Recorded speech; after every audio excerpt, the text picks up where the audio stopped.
14 ജില്ലകളിലും മുന്നറിയിപ്പുണ്ട്. ഇന്നലത്തെ ഒറ്റ മഴ കാണുമ്പോൾ എന്താണ് വരാനിരിക്കുന്നത് എന്നൊരു ആശങ്കയുണ്ട്. എത്രത്തോളം ജാഗ്രത വേണമെന്നുള്ള മുന്നറിയിപ്പാണ് ലഭിക്കുന്നത്? ജാഗ്രത വേണം. കാലവർഷം എത്തുന്നതേ ഉള്ളൂ. എനിക്ക് തോന്നുന്നു അടുത്ത 24 മണിക്കൂറിനുള്ളിൽ കേരളത്തിൽ കാലവർഷം എത്തി എന്നുള്ളൊരു വാർത്ത കേന്ദ്ര കാലാവസ്ഥാ വകുപ്പിൽ നിന്ന് നമുക്ക് പ്രതീക്ഷിക്കാം. അതിനുള്ള മഴ നമുക്കിപ്പോൾ കാലവർഷത്തിന് മുന്നോടിയായി ലഭിച്ചുകൊണ്ടിരിക്കുന്നു. അതിശക്തമായ മഴ കേരളത്തിൽ പെയ്യുന്നുണ്ട്. കാലവർഷത്തിന് മുന്നോടിയായി കാലവർഷ കാറ്റ് കേരള തീരത്ത് സജീവമാകുന്നതോടു കൂടിയാണ് കേരളത്തിൽ കാലവർഷം എത്തി എന്നുള്ള ഒരു അറിയിപ്പ് കാലാവസ്ഥാ നിരീക്ഷണ കേന്ദ്രത്തിന്റെ ഭാഗത്ത് നിന്ന് പ്രതീക്ഷിക്കുന്നത്. അതായത് അടുത്തൊരു 5 ദിവസം അതിശക്തമായ മഴ പ്രത്യേകിച്ച് വടക്കൻ കേരളത്തിലും മധ്യ കേരളത്തിലും ഉണ്ടാകും എന്നുള്ള ഒരു മുന്നറിയിപ്പുണ്ട്. അറബിക്കടലിൽ ഒരു ന്യൂനമർദ്ദമുണ്ട്. അതിന്റെ സ്വാധീനത്താലാണ് ഈ മഴ.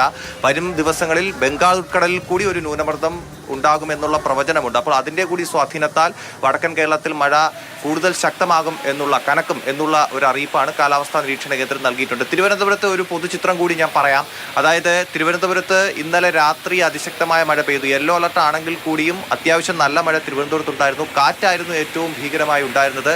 കാറ്റിൽ പല വീടുകൾ നാശനഷ്ടം ഉണ്ടായി. പലയിടത്തും മരങ്ങളൊക്കെ കടപുഴകി വീഴുന്ന ഒരു സ്ഥിതി ഉണ്ടായി. തിരുവനന്തപുരത്ത് ഞാൻ നിൽക്കുന്ന സ്ഥലത്തെ കൂടി പരിചയപ്പെടുത്താം. തിരുവനന്തപുരത്ത് അന്തിയൂർക്കോണം ഭാഗത്തെ പാച്ചിറ എന്ന് പറയുന്ന വാർഡിലാണ് ഞാനുള്ളത്. ഇവിടെ 2-3 വീടുകൾക്ക് ഈ മരം കടപുഴകി വീണ് പ്രശ്നങ്ങൾ ഉണ്ടായിട്ടുണ്ട്. ഈ ദൃശ്യങ്ങളിൽ കാണുന്നത് അസൻ എന്ന് പറയുന്ന ആളിൻ്റെ വീട്ടിലെ വർക്ക് ഏരിയയുടെ ഭാഗമാണ്.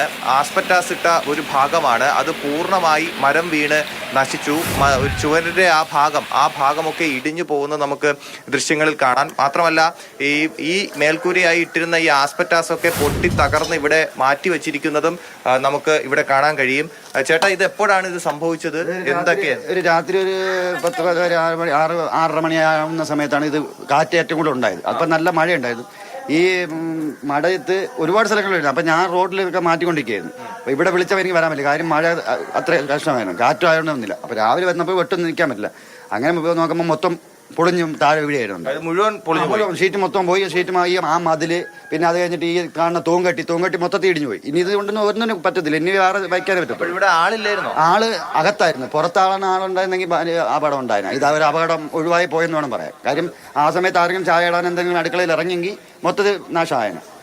ആളില്ലാതിരുന്നത് ഒരു വലിയ കാര്യം. അമ്മ എങ്ങനെ ഉണ്ടായിരുന്നു ഇന്നലെ? നല്ല മഴയും കാറ്റുമായിരുന്നു അല്ലേ? ഭയങ്കര കൊടുങ്കാറ്റും മഴയും നല്ല ഒരു കറണ്ടും ഇല്ല. ആകെപ്പാടെ ഞങ്ങൾ വിഷമിച്ച്. ഇവർ ഈ മഴ ഇത് കറണ്ടില്ലാത്തതുകൊണ്ട് ഉറക്കമില്ലായിരുന്നു. വെളുപ്പാൻ കാലത്ത് അങ്ങോട്ട് അവർ ഉറങ്ങിപ്പോയി. അവരറിഞ്ഞില്ല ഈ സംഭവം. ഞാൻ വന്നിടന്ന് അടിച്ച് വിളിച്ചതിന് ശേഷമാണ് അവരെല്ലാവരും വെളിയിലിറങ്ങിയത്. പൊടപൊടന്ന് സൗണ്ട് കേട്ട് നമ്മൾ അന്തമിട്ട്. എൻ്റെ മോന് വണ്ടിയൊന്നും എടുത്തുകൊണ്ട് പോകാൻ പറ്റിയില്ല. പിന്നെ എല്ലാവരും കൂടെ മുറിച്ച് മാറ്റിയാണ് വണ്ടി എന്നെ സാധനം കയറ്റാൻ എടുത്തത്.